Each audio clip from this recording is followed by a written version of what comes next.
Amigos de las redes sociales, una vez más les saludamos, por supuesto, desde las instalaciones de la Asociación de Redactores y Reporteros Prensa Chiapas, la ARPRECH, aquí en el popular barrio de San Francisco. Gracias por acompañarnos y una disculpa.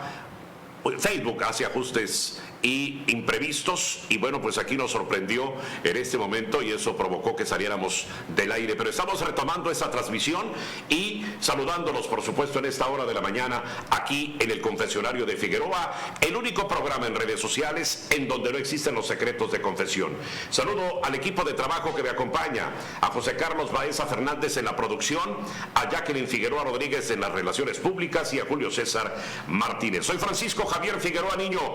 Viernes, señoras y señores, me da muchísimo gusto saludarlos en este viernes y dar la bienvenida a nuestro invitado del día de hoy. Se trata de nuestro amigo, el profesor Víctor Manuel Ancheita Bringas, exsecretario general de la sección 7 del CENTE, a quien saludo y doy la bienvenida aquí en el confesionario. Mi querido maestro, una vez más. Muchas gracias, buen día. Gracias, maestro, por aceptar la invitación.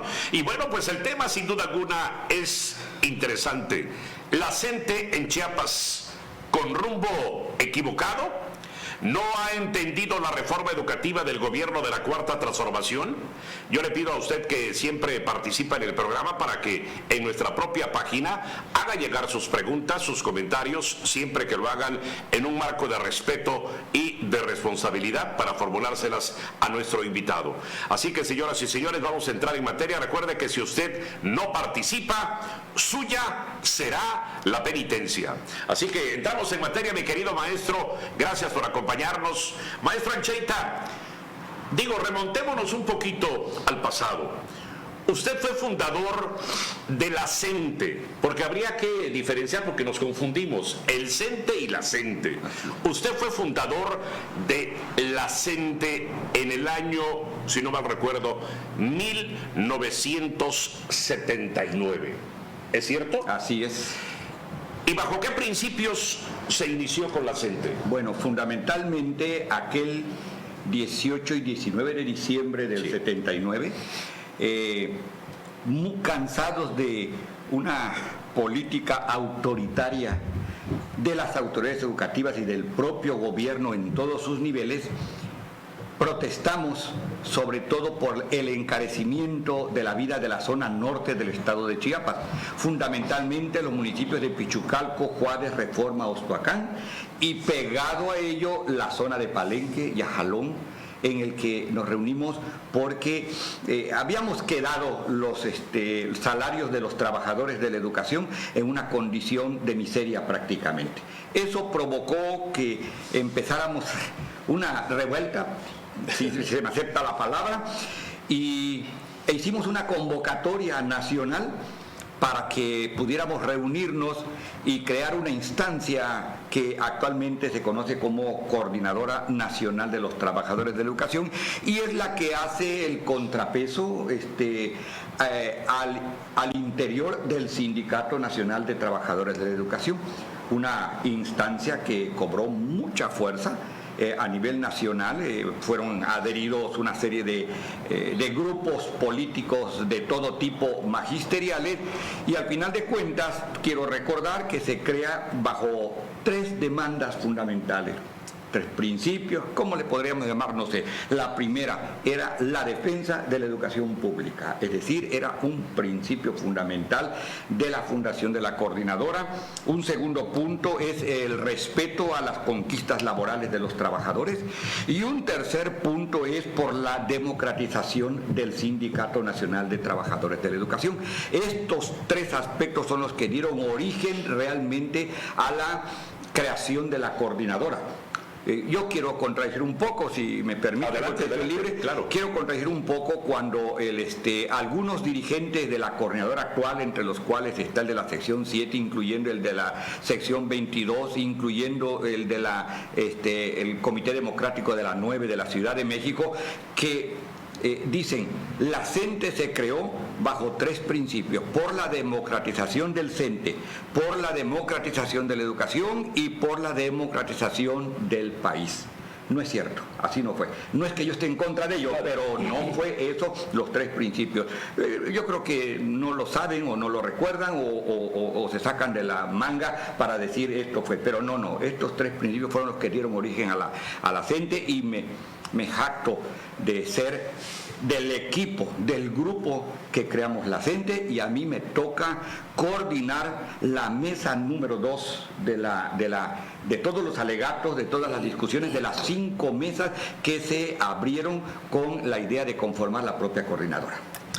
Cuando usted fue secretario general de la sección 7, trasciende, se sabe que mandó a un propio a negociar con las otras expresiones que no eran afines a la CENTE y logró que se incorporaran al movimiento en ese entonces.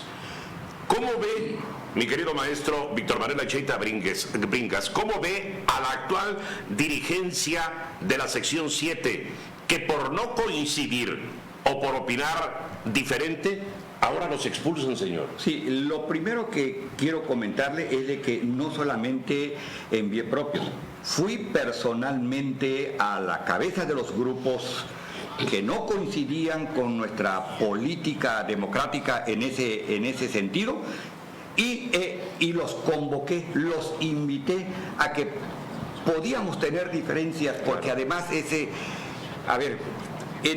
el magisterio, en lo general, es amplio el abanico de posiciones políticas y posiciones ideológicas que hay.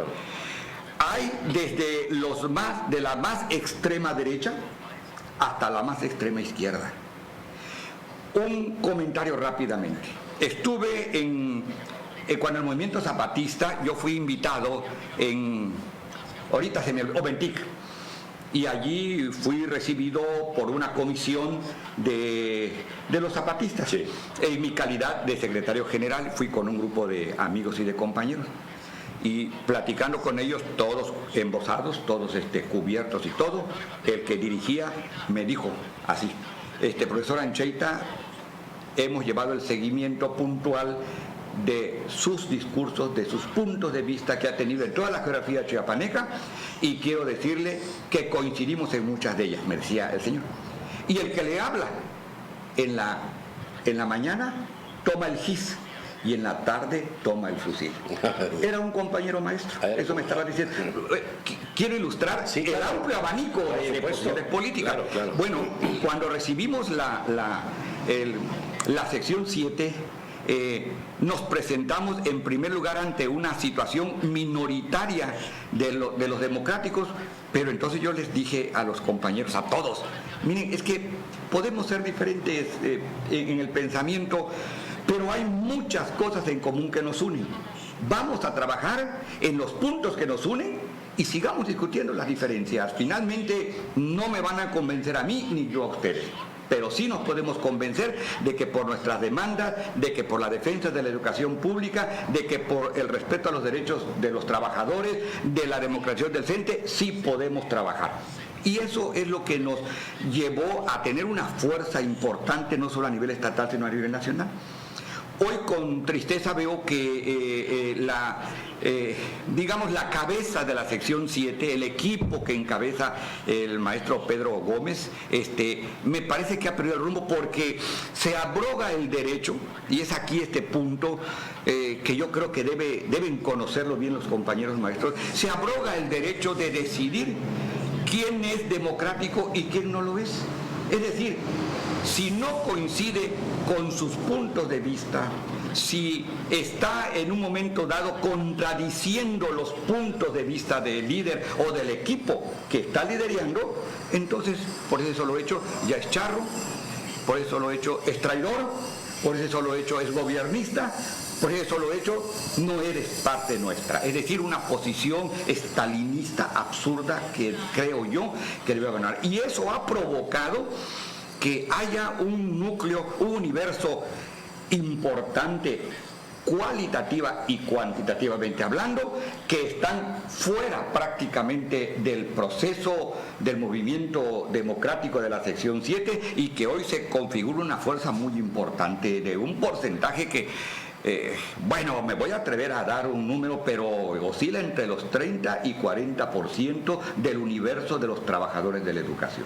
Entonces ese es un riesgo muy grande para el propio movimiento, que creo que no lo han entendido o no lo han comprendido. Pero yo no coincido con la idea de que por el hecho de que no coincidas con el punto de vista del grupo en el poder político de la sección 7, tengas que estar corrido hacia la expulsión, hacia la purga, hacia que tú eres esto, tú eres el otro y tú estás fuera de ello.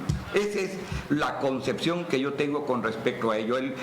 El sindicato no es un partido, señor Figueroa. Claro. El sindicato es una organización que está para defender sus derechos laborales, para defender sus derechos como trabajadores. No para convertirse en verdugo. No, ¿cómo? Claro. Imposible. A mí me parece que se ha invertido en cierto modo esta situación. Sobre todo, no sé, pero yo he estado criticando mucho en los últimos tiempos de que uno de los factores que ha convertido a la sección 7 en verdugo de los propios trabajadores es la exigencia de la constancia de militancia sindical, que lejos de solucionar un problema democrático, lo que hace es conflictuar a los propios compañeros. Aquí me ganó casi en la respuesta, porque la pregunta que quiero formularle era que me ampliara en ese momento, ya que lo aborda, ¿qué opinión precisamente le merece la militancia sindical de la CENTE? ¿Viola los derechos laborales, humanos y psicológicos de los que no coinciden con estos métodos radicales? Totalmente. Yo inclusive subí un pequeño video a mi canal de YouTube, precisamente donde afirmo que ese documento, ese requisito para poder accesar a una serie de beneficios de los trabajadores, como son su derecho a cambios, su derecho a las permutas, su derecho a los ascensos, su derecho a las prestaciones en la caja de ahorro, y ese requisito violenta totalmente ese proceso. Un ejemplo de violación flagrante. Yo digo, si a un cuentaahorrista de la caja de ahorro, es que la caja de ahorro representa una instancia sumamente importante para los trabajadores en la sección 7. Por eso menciono esto. Un cuentaahorrista que forma parte de la caja de ahorro, por el solo hecho de ser cuentaahorristas, tiene derecho a accesar a todos los beneficios de la caja de ahorro. Claro. Pero resulta que si no logra tener la constancia de militancia sindical, le coartan el derecho de accesar a un crédito, de accesar a los beneficios que tiene la propia caja de ahorro. ¿Cómo va a ser posible si allí no puede estar condicionado a nada más que a ser cuentaahorrista? ¿Por qué? Porque son tus ahorros los que fortalecen la caja de ahorro, no es otra cosa. No es dinero del gobierno, no es dinero de la entidad privada, no es dinero de nadie, es dinero de los trabajadores. Entonces, al igual que ello, cuando ya se enfrenta el trabajador a una solicitud de cambio, a una solicitud de permuta, a una solicitud de ascenso, y que le impongan como requisito una constancia de militancia sindical, me parece que está violentando su derecho totalmente, porque además ni siquiera es requisito reglamentario para tener derecho a accesar a esos beneficios que acabo de mencionar. Profesor Anchieta, ¿fue correcto que la administración pasada cediera la rectoría de la educación a la sección 7, ya que ellos contrataban, pagaban, entregaban las órdenes de comisión e hicieron un proceso de ascenso en el que excluyeron a quienes no tenían la militancia sindical? Sí, yo más bien creo que el gobierno anterior, el del señor Velasco, sí, en una situación, quiero pensarlo de esa manera, porque pues yo no estuve involucrado en ello, más que yo fui espectador igual que usted. Así es. Yo estuve en el tendido, no estuve en el ruedo. Así que en el tendido yo vi a un gobierno blandengue que cedió a todas las pretensiones que el sindicato fue imponiendo poco a poco. Esto fue un riesgo muy grande porque puso a la educación en esa etapa en una condición vulnerable con respecto a su crecimiento y con respecto a su calidad que debería de ejercerse en ese proceso. Bien, termina ese gobierno y se inicia el actual, el que encabeza el doctor Rutilio Escandón Cadenas. El gobernador actual obedece, lo voy a decir la palabra en un término correcto, obedece alineamientos del presidente de la República. Y si no la palabra obedece es correcta, está íntimamente ligado con los lineamientos del presidente de la República. Y el presidente de la República ha dicho con toda claridad que el Estado retoma la rectoría de la educación en todas sus formas, cual debe ser, inclusive está estipulado ya en la nueva reforma educativa que fue aprobada en mayo pasado en ese sentido. Al retomarse el mando educativo por parte del Estado, automáticamente se tienen que cortar y cercenar una serie de prebendas y privilegios que se tenían en la administración anterior. Claro. Y eso obviamente pues no le ha parecido a la administración que actualmente está en la sección 7. ¿Por qué? Porque ya no puede accesar como accesaba en ese tiempo, a tal grado que yo supe que las órdenes de comisión se entregaban en la sección 7, lo cual es un absurdo total, que inclusive habían nóminas que se pagaban en la sección 7, lo cual me parece es un absurdo total, porque la administración de la educación es facultad del Estado, no es facultad de los sindicatos. La facultad de un sindicato es defender los derechos de los trabajadores que sean violentados por la parte patronal, que en este caso es el Estado mismo. Maestro Ancheita, la reforma educativa de Peña Nieto violaba los derechos de los trabajadores de la educación y sin duda era necesario alzar la voz ante esa iniciativa. Pero la del presidente Andrés Manuel López Obrador, ¿cómo la ve usted? ¿Qué nos puede decir? ¿Cómo la analiza? Usted ya en un video que circuló, ahí fijaba su postura y decía que los señores de la CENTE no han entendido la reforma educativa del gobierno de la Cuarta Transformación. Yo quisiera que... Sí. Esta es la parte más complicada. Más complicada. En ese sentido. Pero, mire, señor Figueroa, yo, en la etapa del 2015, de 2016, de 2017, yo estuve participando con todo mi potencial en las protestas contra la mal llamada reforma educativa de Peña Nieto. Yo estaba consciente que violentaba todos los derechos. Viene la lucha y por más que quisimos, no pudimos eliminarla, no pudimos echarla abajo. El Estado neoliberal se imponía y se impuso. Pero la oferta del presidente actual era justamente eso, de echar abajo la mal llamada reforma educativa y poder ponerle a los maestros, a los trabajadores de la educación y a la sociedad en su conjunto, padres de familia, alumnos, etcétera, una reforma educativa nueva, diferente. ¡Qué sorpresa nos hemos llevado muchos cuando después de aprobarse la reforma educativa, la CENTE en su conjunto califica a la nueva reforma educativa como la mal llamada nueva reforma educativa? Y entonces me puse a analizar, mire, yo tomé el documento aprobado y le puse la lupa para revisar todo lo que había. Minuciosamente. Yo lo hice. Y llego a la conclusión de que, para empezar, la CENTE resolvió sus 3 demandas fundamentales que exigía.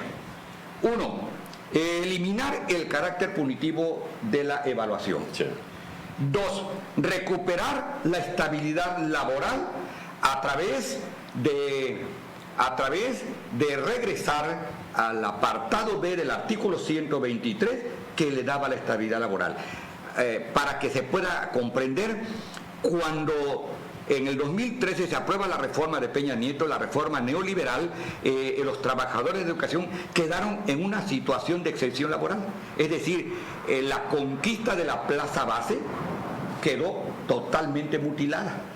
Y regresaba y ponía al trabajador, al maestro en su conjunto, en una condición de contratos de cada 4 años, dependiendo si la evaluación salía aprobado o no salía aprobado, en fin. Ese detalle fue muy importante. Y el tercer punto era recuperar la plaza de los cesados y la libertad de los maestros que fueron detenidos y encarcelados como consecuencia de oponerse a la reforma educativa de Peña Nieto.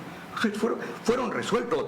Aquí, delante de los micrófonos, a todos mis compañeros les quiero decir que fue resuelta los 3 puntos. Y por si fuera poco, cuando dice el líder de la sección 7 que el 80% de la nueva reforma educativa es igual que la de la pasada reforma de Peña Nieto.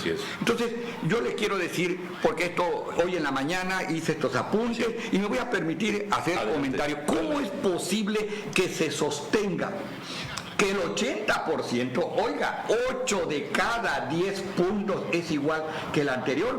Me parece a mí que o no han leído la reforma o no la han entendido. De allí lo que usted comenta en mi video, ¿no? Sí. O no la han entendido. Mire nada más. La mal llamada reforma educativa se echó abajo, se abrogó. Ellos insisten que no. ¿Cómo no? Se abrogó. ¿Por qué? Porque esa completa fue eliminada y se sustituyó ya por una nueva que es la que actualmente está rigiendo. El Estado recupera la rectoría de la educación. En los tiempos recientes, quien estaba tomando la rectoría educativa era la iniciativa privada. Era el grupo Mexicanos Primero, era el grupo Vamos México, era el dúo televisivo o el duopolio televisivo de Televisa y TV Azteca.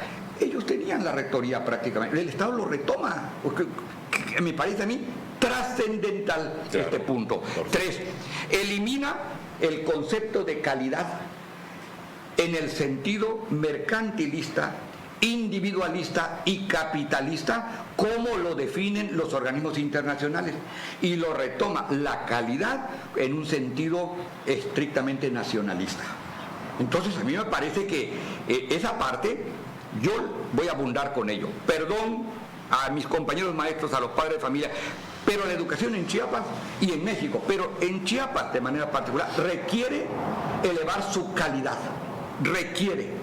Y entonces pienso que es correcto en el sentido nacionalista. Número 4, define el tipo de mexicano que debemos construir. En la nueva reforma educativa define el tipo de mexicano, es decir, cómo debe ser ese mexicano que debemos educar, que debemos formar, que debemos construir. Elimina el carácter punitivo del examen, que ya lo comenté en la primera, lo elimina totalmente, que era una demanda sentida por los trabajadores. Elimina el Instituto Nacional de Educación de Evaluación y se crea una instancia que precisamente está en discusión ahorita en las leyes secundarias. Se crea una instancia de evaluación continua que tiene como principio fundamental formar de manera permanente al docente para que pueda estar frente a su labor social o a su labor educativa de una manera más competitiva. Establece la obligatoriedad de la educación desde la educación inicial hasta la educación universitaria. Por favor. Recupera el reconocimiento de las escuelas formadoras de docentes. Ese es otro punto importante. Las normales habían pasado prácticamente a la historia. Ya no estaban tomadas en cuenta como tal. Hoy lo retoma. Las escuelas formadoras de docentes, o sea, las normales, retoman. Claro, hay que trabajar las leyes secundarias para poder definir cómo debe ser ese proceso de la educación de las escuelas formadoras de docentes. El Estado se responsabiliza de la infraestructura educativa. Claro. falta definir cómo, pero está estipulado. Se crea la posibilidad de retomar los proyectos educativos que en varios estados están elaborándose. Oaxaca, Michoacán, Baja California, el mismo Chiapas y otros más que ahorita no puedo recordar. Incluye el concepto de género en la educación. Hoy dice allí, para que la educación de los niños y niñas y los jóvenes, etcétera, etcétera, hombre, está recuperando un principio de género. Rescata la plaza base y la libertad de los maestros. ¿Faltan algunos? Yo creo que sí. Pero de los 800 y pico de casos que hay, está prácticamente, mayoritariamente ya resuelto el problema. Bueno, hay que seguir por los que faltan, por supuesto. Recupera los derechos constitucionales. Los trabajadores recuperan sus derechos constitucionales al regresarlos al apartado B del artículo 123 constitucional. De lo que me recuerdo, elimina el servicio profesional docente y desaparece el concepto de idoneidad, que era un concepto ambiguo, era un concepto perverso, era un concepto que afectaba los derechos de los trabajadores. Bueno, retomo esos puntos. ¿Dónde está el 80%? Yo pregunto, ¿dónde está el 80%? Yo sí estoy en contra de esas declaraciones que se han hecho. Y por último, en este punto, la CENTE, yo lo reconozco que es uno de los referentes nacionales en lucha por la defensa de los derechos de los trabajadores. O sea, yo lo reconozco, por favor. Pero la CENTE, señor Figueroa, amigos que nos están oyendo, la CENTE no es mayoría a nivel nacional. A nivel nacional se mueve la CENTE, efectivamente, pero se mueven comités de lucha, consejos centrales de lucha, comités democráticos por la defensa de los derechos, y se mueve también el Comité Nacional, el Comité Ejecutivo Nacional Democrático del Sindicato Nacional de Trabajadores de la Educación, que para la CENTE todos esos son charros. Todos son charros y todos son traidores, sí. Pero se están moviendo. Claro. Entonces, por ejemplo, la libertad, el regreso de su plaza de 20 docentes en Morelos, de los 25 que cesaron como consecuencia de la aplicación de la mal llamada reforma educativa, los 20 que liberaron reconocen el esfuerzo del movimiento nacional en lucha, reconocen a los comités de bases de Morelos, reconoce a los CCLs del estado de Morelos en lucha y reconoce al Comité Ejecutivo Democrático del Comité Ejecutivo Nacional del CENTE. Y no mencionan a la CENTE para nada. Entonces, esto hay que entenderlo también. Entonces, no es posible que una opinión de la CENTE se quiera imponer siendo minoría en todo el proceso. Y conste que como si me metieran en las patas de los caballos, pero yo creo que hay que ser preciso. Yo no pretendo con ello decir que no sirve la CENTE, que la CENTE... No. La CENTE es un buen referente, por supuesto, pero no es mayoría, por favor.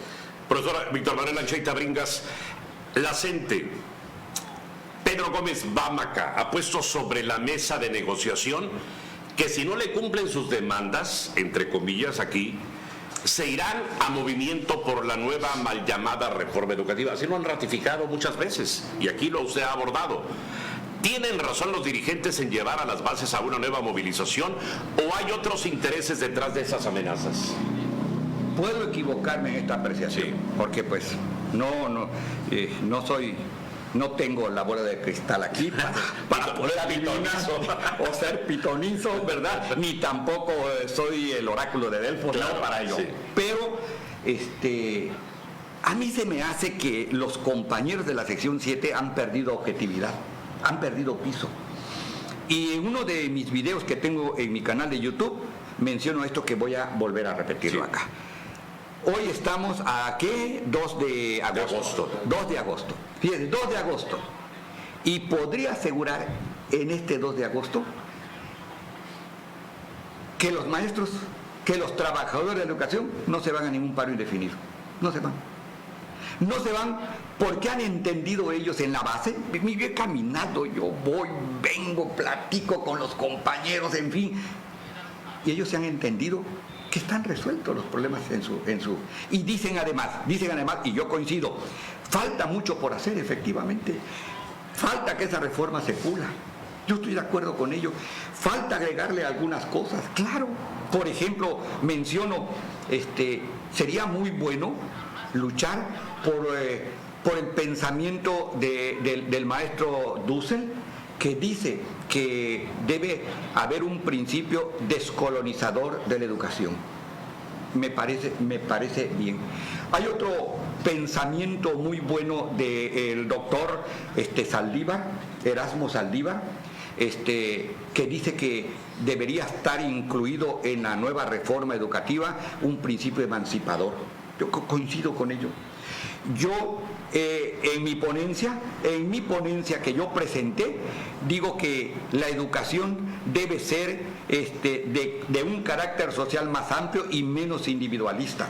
Entonces hay muchas cosas que todavía se pueden agregar, pero creo que los compañeros no han entendido que para poder aprobar esa reforma educativa tuvieron que amarrar con los otros sectores legislativos de la Cámara de Diputados. Si no, ¿cómo? Recuerden que para modificar una ley primaria, o sea, una ley constitucional, que es una ley primaria, se requiere las 2/3 partes de la votación de la Cámara. Y el partido del presidente no tiene las 2/3 partes. Tiene mayoría, sí, pero no tiene las 2/3. Entonces, ¿qué tuvo que hacer?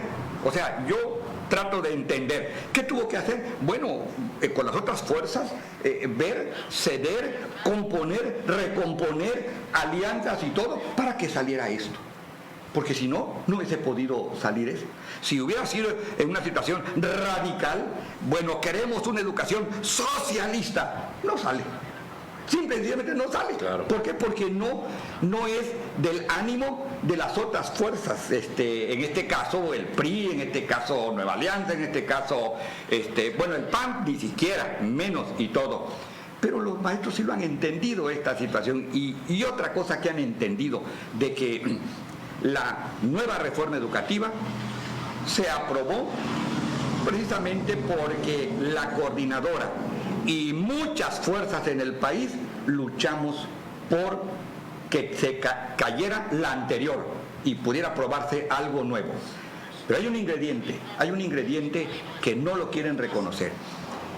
Andrés Manuel López Obrador, el presidente de la República, tuvo mucho que ver su ánimo de cambio para que esto fuera aprobado, porque inmediatamente él, en cuanto llega, empieza a buscar la forma de presentar una iniciativa de ley que pudiera modificar. No, pero ellos no lo entienden así. Pero la maestrada, así lo digo con cariño, la maestrada sí lo entiende, sí lo entiende, sí. Y por eso se está presentando una especie como de divorcio, como de separación entre la dirigencia y la propia base, porque en la base sí lo han entendido, pero ellos no lo han entendido o no lo quieren entender. Yo lo quisiera dejar así.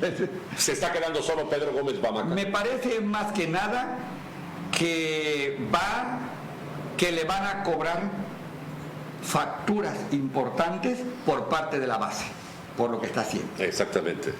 Sí, porque no sea que se quede solo y a lo mejor no se queda solo, ¿no? Pero sí le van a cobrar facturas muy importantes. Profesor Ancheita, ¿qué comentario le mereció en su momento cuando Pedro Gómez Bamaca le pidió al gobierno del estado, a Rutilio Escandón Cadenas, de que corriera a la secretaria de Educación? Mire, ¿es un exceso? A mí me parece que la demanda para la destitución de un funcionario público, en este caso la maestra Rosaide Domínguez Ochoa, la demanda que establece un gremio como la sección 7 tiene que tener fundamentos.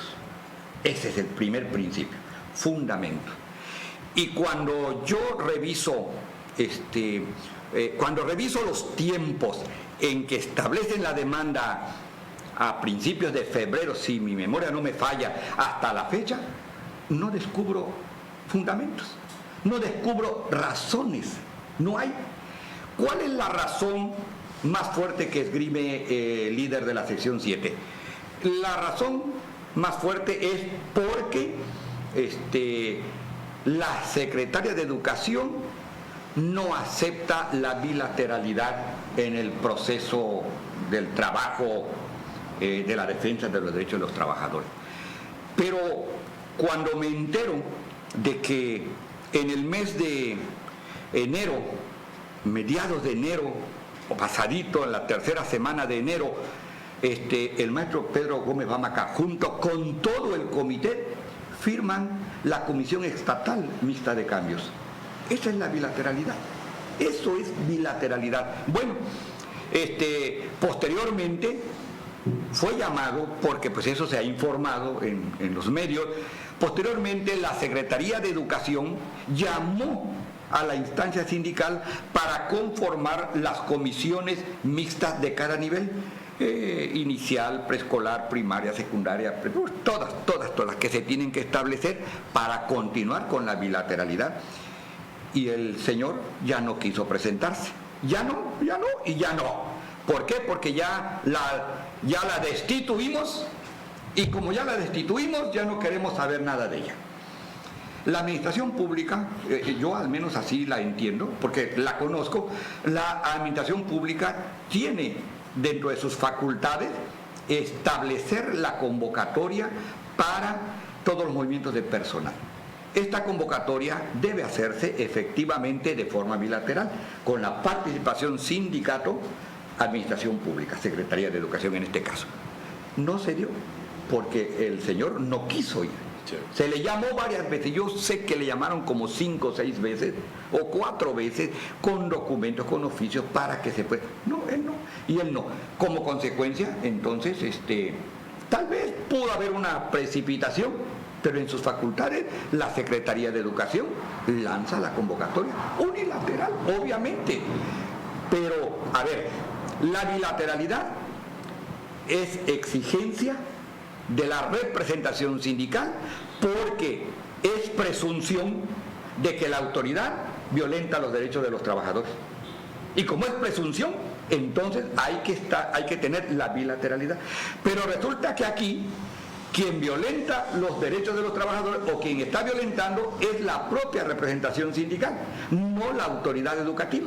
Luego entonces, pues está sobrando la bilateralidad en ese sentido. Sin embargo, me parece a mí que la demanda de su destitución carece, desde mi punto de vista, de todo razonamiento lógico. Y el que Rutilio Escandón Cadenas no haya cedido a este tipo, no sé, de chantajes, su postura la fijó y dijo no, a la secretaria lo sostengo, no se va. No, pues me parece que un gobierno nuevo, sí, diferente, que hubiese cedido a una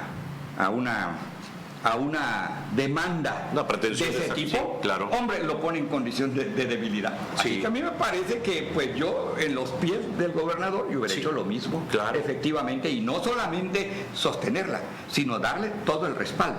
Y me imagino yo que está todo el respaldo, porque aquí viene otro punto que también no han entendido allá. Para que la secretaria de Educación, la maestra Domínguez Ochoa, esta es una reflexión, sí, haya lanzado la convocatoria así de forma unilateral, yo no creo que lo haya hecho solo con su equipo. Tuvo que tener el respaldo del gobernador. O sea, es imposible dar un paso de esa naturaleza sin no consultar. Por favor. Claro. No solo consultar, claro, señor Figueroa, sino que la cosa adelante. Claro. Bueno, pero yo quiero ir más allá, porque pues yo no creo que el gobernador del estado, en la situación como está nuestro estado de Chiapas, en lo que se refiere a los movimientos sociales, sobre todo el de la sección 7, yo no creo que no le haya comentado, consultado o como sea al secretario de Educación. Perdóneme, pero sí, es imposible. Claro. Entonces, señor Moctezuma Barragán, fíjese que esto y esto estamos de, ¿cómo lo ve? Adelante. Y ahí va lo último. Aunque el presidente de la República no pues no está pendiente de los asuntos eminentemente domésticos, no creo, porque su mundo es muy amplio como para que las cosas domésticas las dé, pero yo no creo que el señor Moctezuma Barragán no le haya dicho al presidente de la República en Chiapas, señor, vamos a hacer esto, ¿cómo lo ve? Adelante. Sí, claro. ¿Por qué no lo han entendido? O sea, ¿por qué la representación no lo ha entendido? Sí. Y pudiera, al entenderlo, involucrarse en el proceso de la bilateralidad, pero en un formato correcto, y ya dejar de estar en posiciones que nada llevan a ello, ¿no? Agradezco a quienes están siguiendo esa transmisión, al profesor Óscar Fonseca Alfaro de Villaflores, nos está siguiendo allá en la Frailesca, Julio César Santos Puón, también un abrazo, Rosenber Álvarez Castillejos en Cintalapa, Daniel Gobas, así se escribe acá, Abelardo Cervantes Jiménez, el profesor Abelardo Cervantes dice, felicidades compadre, saludos al maestro Víctor. Gracias. Angélica Alonso sigue esta transmisión, Gilberto Zavala Medina también, una de las expresiones en cabeza Nueva Generación Sindical, si no mal recuerdo, dentro de la propia sección 7. María Leticia Serrano Pino, saludos Víctor, dice. Mario Álvarez está acompañándonos también. Franco Vizcarra Niño es maestro, nos acompaña. Nángulo. Pedro Gómez Bámaca, secretario general de la sección 7, es autoridad para que dé órdenes de comisión a los maestros en las cadenas de cambios. Pregunta. Sí. No. Prácticamente lo acabamos de mencionar. Ya lo mencionamos. Pues, no es su facultad. No es su facultad. La expresidenta municipal de Tuxtla, Victoria Isabel Rincón Carrillo, nos está siguiendo la maestra Vicky. Gracias. Alan Moreno, concuerdo con el maestro Víctor. Pedro Gómez Bámaca no es autoridad para cambiar normas o imponer otra cadena de cambios. Saludos, estimado Javier y profesor Víctor Manuel Anchaita, dice Victoria Rincón. Tanto hoy como ayer sigo pensando que solo unidos y organizados podemos exigir al gobierno mejores condiciones laborales y educación de calidad para nuestros alumnos. Para ser maestros quizá no se necesita demasiado conocimiento, pero sí de una creatividad e imaginación infinita. Pensamiento de profesor que se me grabaron cuando fue nuestro líder sindical, se refiere Franco Vizcarra Niño. Saludos, licenciado Javier Figueroa y al profesor Víctor, como no, muchas gracias de parte de Franco. Carlos Irán Culebro Sosa, nuestro amigo psicólogo, un abrazo. Gabriel Ochoa también nos acompaña. Interesantes declaraciones del amigo Víctor Manuel Anchaita, dice Carlos Irán Culebro Sosa. Pepe Cruz está viendo el video. Kevin Alexander Rodríguez Escalante, yo lo he estado diciendo desde hace meses, la gente ya no tiene razón de seguir en paro. Todas las peticiones del magisterio del 2013 ya fueron resueltas por AMLO. El profesor que quiera seguir en paro en el 2019-2020 es porque no está comprometido con su trabajo y ya no quiere trabajar. Pepe Cruz, muchas felicidades maestro Víctor Manuel Anchaita, excelentes comentarios, un fuerte abrazo. Torres Mira, los intereses personales de Bámaca y su ideología no le permiten tratar con mujeres. Kevin Alexander Rodríguez Escalante, Bámaca lo que persigue con la bilateralidad es controlar el 50% de las plazas para seguir con la corrupción. Kevin también dice, Bámaca hizo su propia cadena de cambios para que el magisterio se viera obligado a irse a paro. Muchas gracias a todos por seguirnos. Maestro, se van a cumplir 40 años de haberse fundado la CENTE. Sí. 40 años. ¿Perdió el rumbo esta organización? Ya lo ha usted ratificado, pero me gustaría que lo mencionara de nueva cuenta aquí.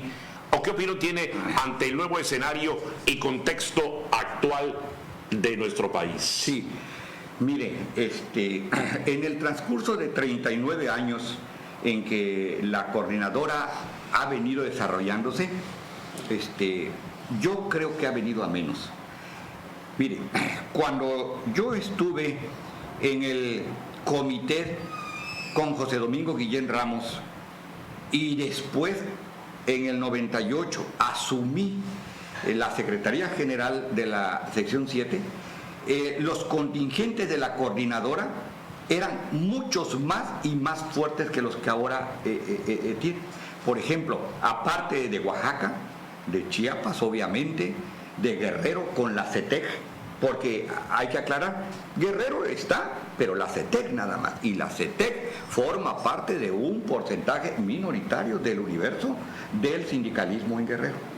Bueno, Michoacán, que en ese tiempo estaba fortalecido con el 80% por lo menos de los maestros de Michoacán, pero estaba también la sección 9 de la Ciudad de México, la sección 10 de la Ciudad de México, la sección 11 de administrativos de la Ciudad de México, y se encontraban otros contingentes muy fuertes que ahora ya no están.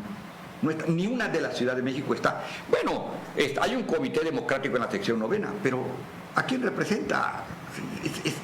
Es muy pequeño el universo de lo que representa la sección 9.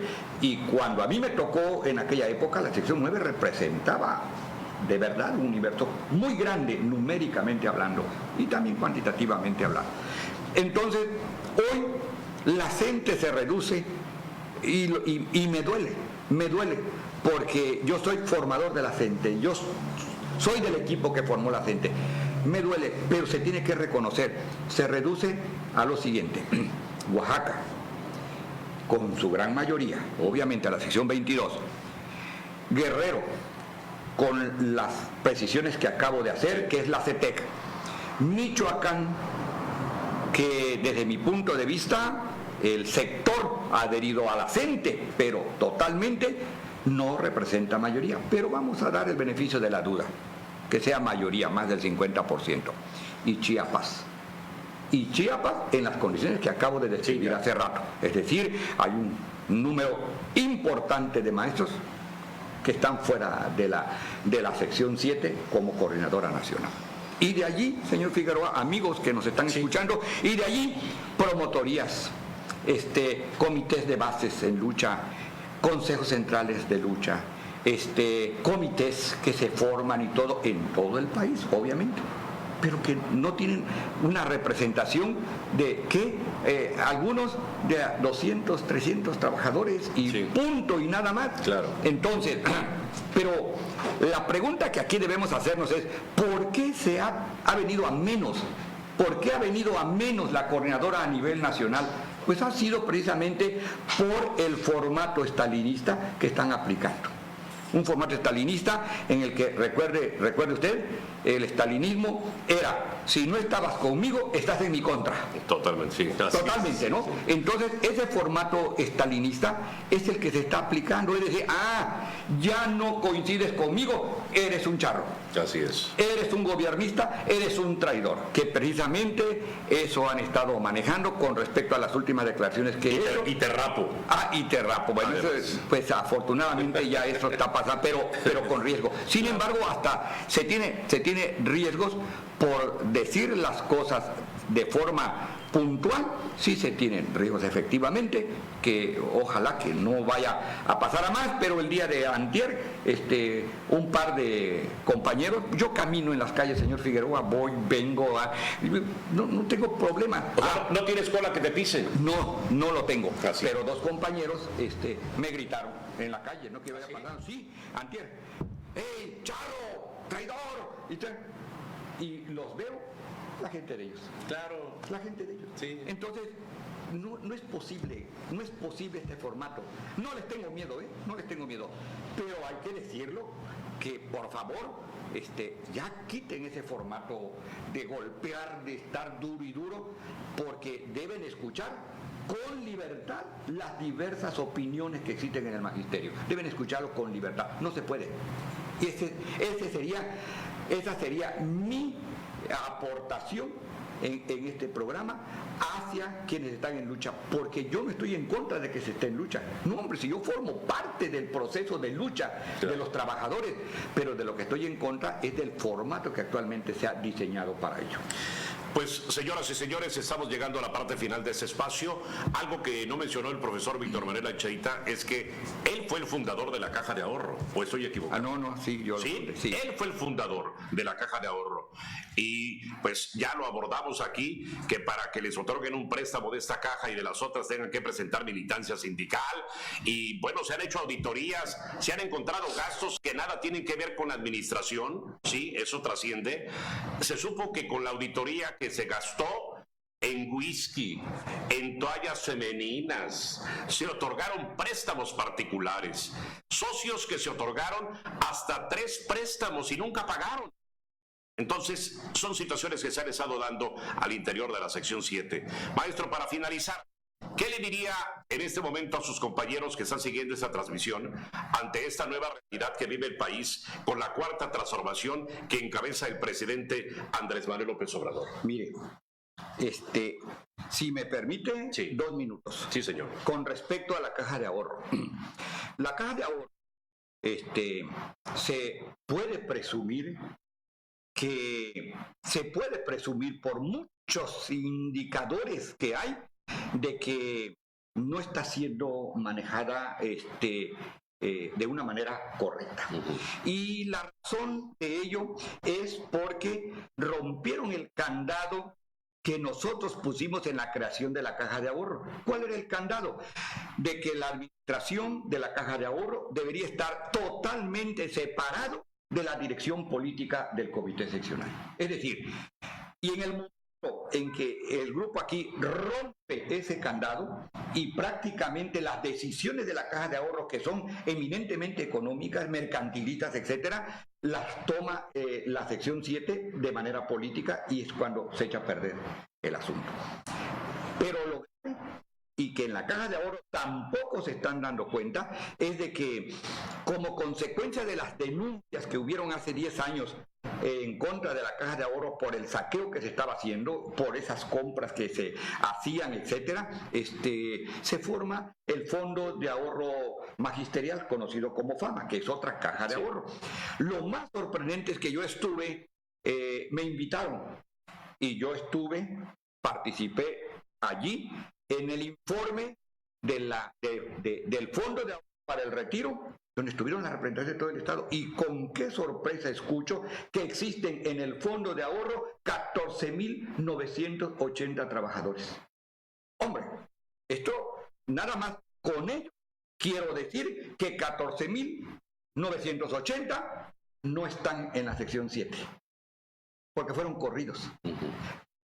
Son institucional, charro, democrático, educación indígena, de lo que sea, pero ya hay casi 15.000 gentes que no están allí, y ese es el aspecto que no se ha tocado. Ahora, me preguntaba usted con respecto al gobierno de la Cuarta Transformación. Sí, me parece que no ha habido un entendimiento claro de lo que es el gobierno de la Cuarta Transformación. Por ejemplo, la gente califica al gobierno de AMLO, al gobierno de la Cuarta Transformación, como un gobierno igual que los anteriores, igual que el anterior, dicen ellos. Es un gobierno neoliberal, es un gobierno de corte burgués, es un gobierno nefasto, dicen ellos. Sí, lástima, pero en otra ocasión pudiéramos haber dado a eso, señor Figueroa, pero cuando ellos sustentan esto, entonces no han entendido el gobierno de la Cuarta Transformación, que hay errores, sí hay errores, pero que se está cambiando el país, se está cambiando al país. Y en el cambio que se está haciendo está lo educativo, lo de salud, lo del campo, de todo se está cambiando. Así es que yo le diría a los compañeros que reflexionen, a los compañeros de la sección 7, que reflexionen, que recapaciten, porque lo que ellos están denunciando no coincide ni concuerda con un importante número de la base de trabajadores. Toño Gordillo, Pedro Gómez Bámaca es un mercenario de la educación, dice. Betty Tobilla, interesantes comentarios, amigo Víctor, felicidades. Jorge Vladimir Corso González, perdió rumbo la coordinadora, ya es nada de lo que fue, ni de que sus demandas fueron en su momento. Los maestros deben ponerse al lado de los niños. Toño Gordillo, duro, profe Ancheita, estamos contigo. María Leticia Serrano Pino, se fue la transmisión, dice, no, yo creo que ayer hubo algún detalle, ya se corrigió. María Camas Galvez, muchas felicidades, profesor Ancheita, sus declaraciones son muy certeras, pero sobre todo nos abre los ojos ante esta problemática sindical. Alan Moreno, cree el maestro Víctor Manuel que debe de haber un castigo o sanción para los normalistas por los disturbios que han ocasionado en todo el estado, enviados por el líder sindical Pedro Gómez Bámaca. Bueno, mejor lo dejo así. Bueno, pues tendré yo que asegurarme que fueron ellos. Claro, por supuesto, respetado y respetable. Señoras y señores, y ya para irnos, remontándonos al pasado, ¿qué diferencia existe en aquel congreso efectuado celebrado donde estuvo el órgano de fiscalización del Congreso del Estado, allá en el entronque de Las Palmas y la calzada al Pensil. Ahí precisamente usted, mejor que nadie, maestro Ancheita, recordará, porque ahí fue usted electo, ahí resultó usted electo, ¿se acuerda? Así es, efectivamente. Sí. Era entonces la Winner, era una discoteca Winner. Que fue rentado para que pudiera realizarse allí el evento, y allí fuimos electos en una situación verdaderamente increíble, porque cuando iniciamos el proceso del Congreso, pues no éramos mayoría, éramos una minoría increíble, el Consejo Central de Lucha. Sin embargo, en una decisión de veras de conjunto, pudimos, durante los días que se desarrolló el Congreso, que fueron como 6 o 7 días, fuimos revirtiendo cada vez más la posición mayoritaria que tenían los institucionales, y fuimos nosotros acopiándonos a tal grado que de un universo de 680 delegados que habían en el Congreso, prácticamente fue una diferencia de 56 o 57 que nos dio el triunfo en ese sentido, y a raíz de ello, a pesar de que quedó dolida y partido el proceso de los trabajadores y todo, nos dimos a la tarea de unificar acciones, no unificar ideologías, porque eso no es posible, pero sí unificar acciones. Y bueno, salimos a la palestra. Creo que cometimos errores, es obvio, o sea, el que camina está propenso a cometer errores. No quieres cometer errores, no camines. Claro. Así de sencillo.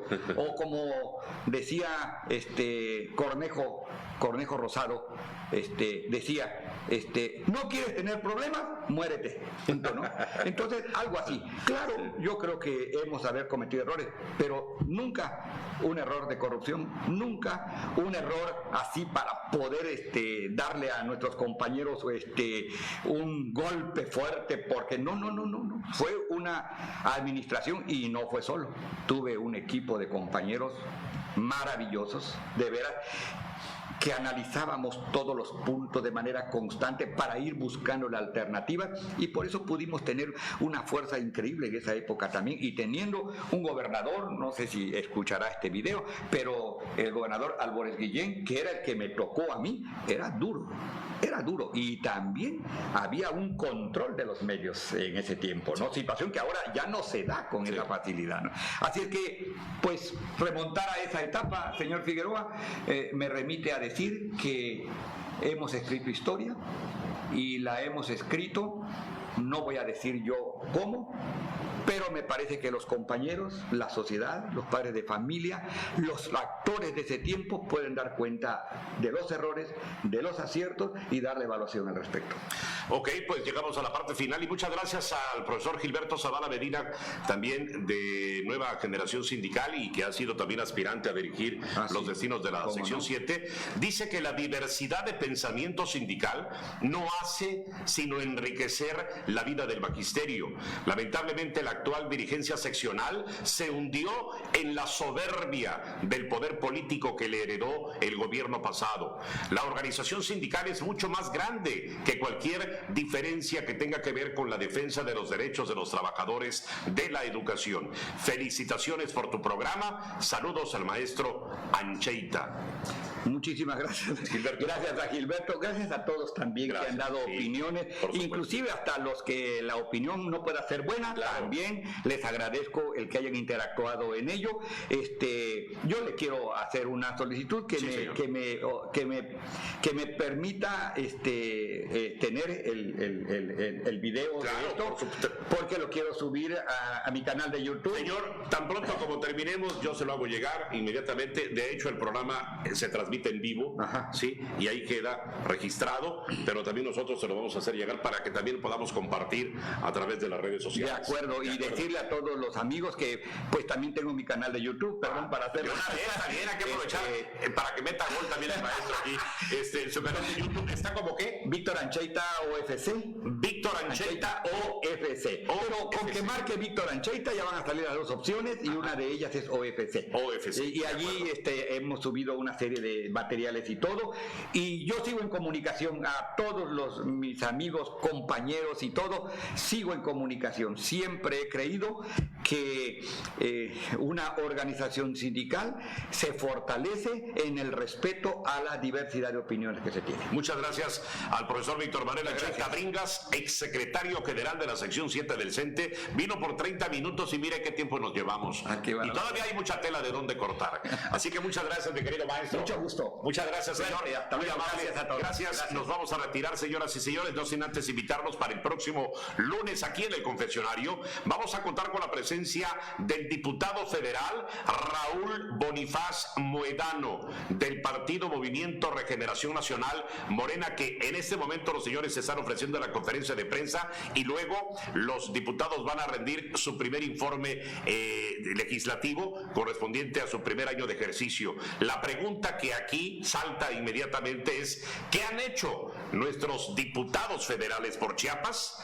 El lunes vamos a despejar esta y otras preguntas. Nos vamos. Gracias, José Carlos Baeza Fernández, que estuvo en la producción, Jacqueline Figueroa Rodríguez y Julio César Martínez. Soy Francisco Javier Figueroa Niño. Que tenga buen viernes, buen fin de semana, buen domingo, y el lunes los esperamos aquí en el confesionario de Figueroa. Si usted no participó, suya será la penitencia. Hasta la próxima.